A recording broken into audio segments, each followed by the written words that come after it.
What's up guys, Jacob here. Hope you guys are having a great day. I am as well. I just had a sandwich. Thank you guys so much for 1,000 subscribers. We hit it just a few days ago, and I am so thankful for all of you guys and the community that we've built over the past few...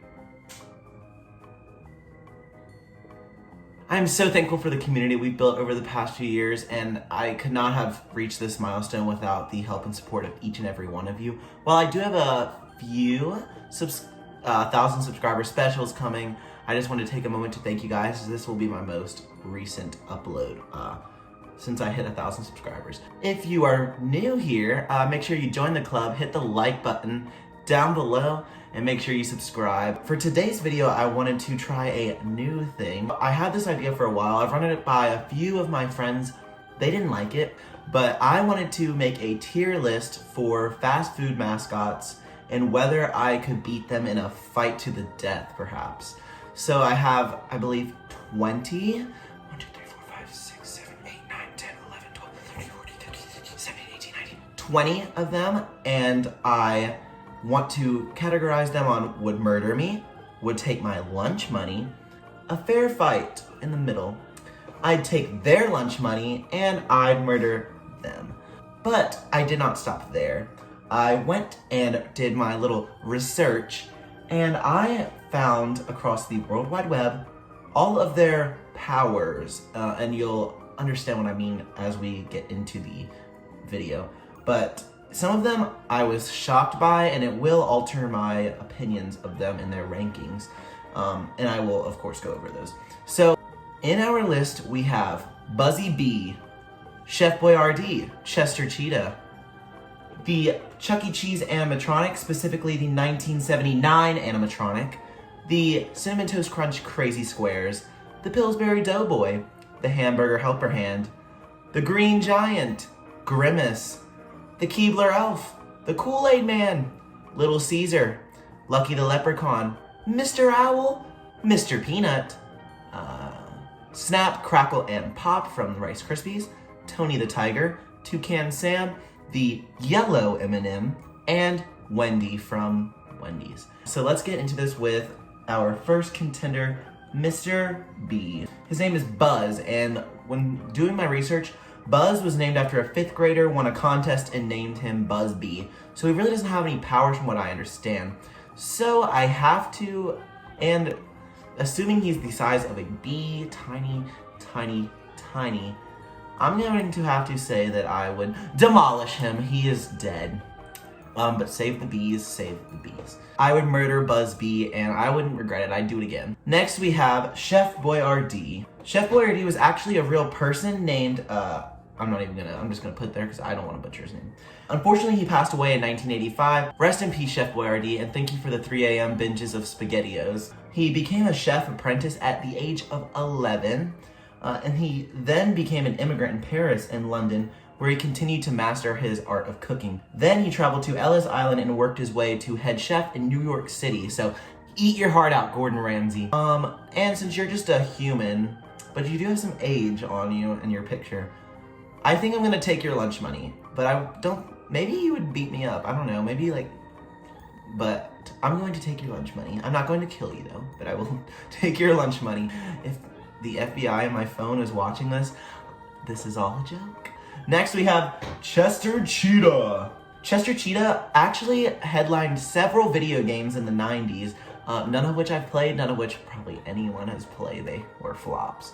But because he is a cheetah, so he does have the anatomical features, claws, and sunglasses like all cheetahs have. I think he would probably take my lunch money, although I would beat him. It'd be a fair fight almost, but I think he has the upper edge just being a cheetah and being cooler than me. Next we have Chuck E. Cheese, specifically the 1979 animatronic, because look at that face. So when doing research, I found out that Mr. Chuck E. Cheese has actually a sad backstory. Chuck E. Cheese is actually, or Charles Entertainment Cheese as he is formerly known, was actually an orphan and never got birthday parties growing up. So now that he's able to, he wants to be able to provide birthday parties for all kids all around the world. I actually have a fun story about Chuck E. Cheese. So I went there for a lot of birthdays growing up, and I loved Chuck E. Cheese. Who doesn't love Chuck E. Cheese? But we went one year, and you know in the commercials, if you were been around for more than like 5 years, they have those ticket blasters, and they have the crown with the coins in them. And being me, I've always wanted to get my coin. But to have gotten the ticket blaster and the coin crown, you have to have reserved your party. We would always go for my birthday, but we wouldn't reserve a party. We would just like go there casually and celebrate on our own without the assistance of Charles Entertainment Cheese. But one year we were sitting at the long tables right next to the stage. They were playing Party in the USA by Hannah Montana. Miley Cyrus, I'm so sorry for the confusion. I do not know what kind of crack I had to have been on to have confused the two of you. They came on like the loudspeaker and told all the birthday girls and boys to stand up and get your birthday crown. And not knowing that you had to reserve a party, I shot up to get my birthday crown and my birthday coin. And they started giving all the crowns around to all of the people that reserved their party. And then I was just the last kid standing without my crown of coins. And it was just not a good experience for me. And I didn't get to go in the ticket blaster either. So when Corona's over, I think a group of us should just go to Chuck E. Cheese and reserve me a birthday party for my 19th birthday. And we're gonna have a good time. And I'm going to get in the ticket blaster and I'm going to get my tickets. But back to the video. I think because of like Five Nights at Freddy's and because look at him, I think he would probably take my lunch money, like, or my coins. He would take my coins. And probably like just kill me and stuff me in a suit. So actually he's going there. Next we have the Crazy Squares. They are actually, if you've seen any of the commercials, they are cannibals and will eat each other, but they have never gone on record for eating a human. So we are going to put them, and because they are the size of a Cinnamon Toast Crunch, I love them. I'm going to murder them and have a delicious bowl of Cinnamon Toast Crunch with the side of pancakes. We are going to move on with the Pillsbury Doughboy. His actual name is Poppin' Fresh, almost being named Jonathan in my research. So Johnny, he's also like this big, and he doesn't have a body count, or a kill count. So I think I'm going to just like curb stomp him outside. I'm going to steamroll him like his little crescent rolls. Next, the one that surprised me the most, the wild card for this round, is the Hamburger Helper glove. Now, the glove actually has his own horror film. It came out in, I believe, the 1970s. It's called Attack of the Helping Hand, and he, in the end, stabs a milkman to death.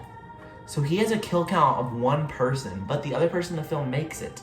So I think, as long as I am prepared and I have prior knowledge, I think it'd be a fair fight. And I didn't expect to put him this high on the list at first. I expected him to be murdered, but it's a fair fight. If he gets the upper hand, I'm dead. Next, we have the Green Giant.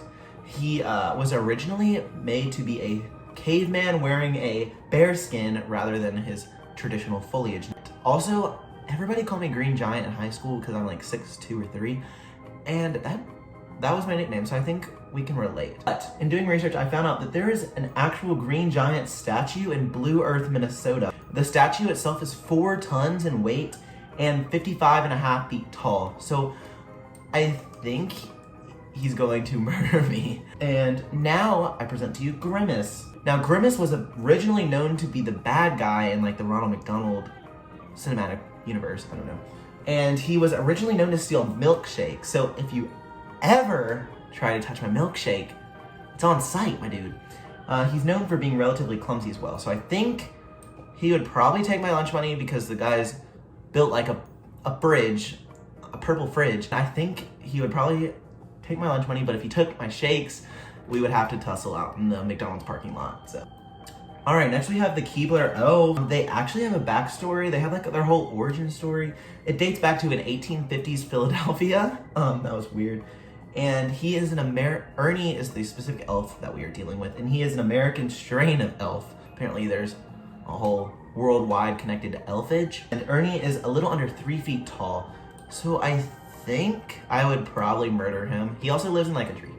All right, next we have the Kool-Aid Man. Now, if you've seen Food Theory, then you know the Kool-Aid Man has ties into the MCU, not to spoil any of them.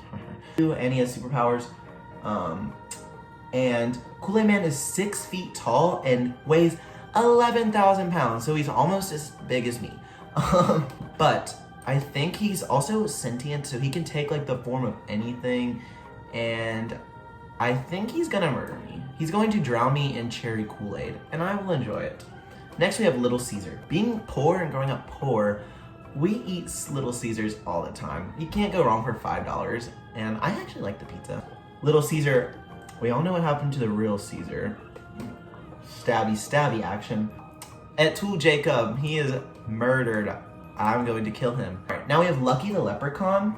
Now, Lucky has superpowers. The marshmallows give Lucky different powers in the marshmallows in the cereal.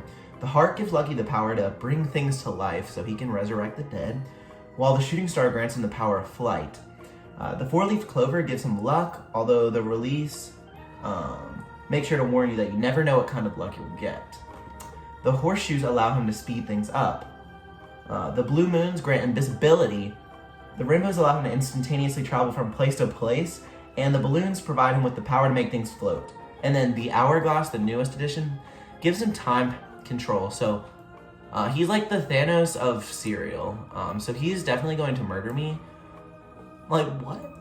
Actually, without his marshmallows, it'd be a fair fight. But since if he hasn't, I'm going to say he's going to take my lunch money, because I just can't see him killing me. I think that would be like bad PR for cereal brands everywhere, so I can't see him killing me.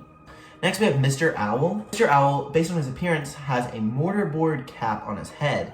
Now, I did some research, and the mortarboard means that he has graduated high school and earned his bachelor's degree from college. So he's a smart guy, and so he probably has some tricks up his sleeve, some hidden tactics. However, he's an owl, and I take his lunch money. Next, we have Mr. Peanut.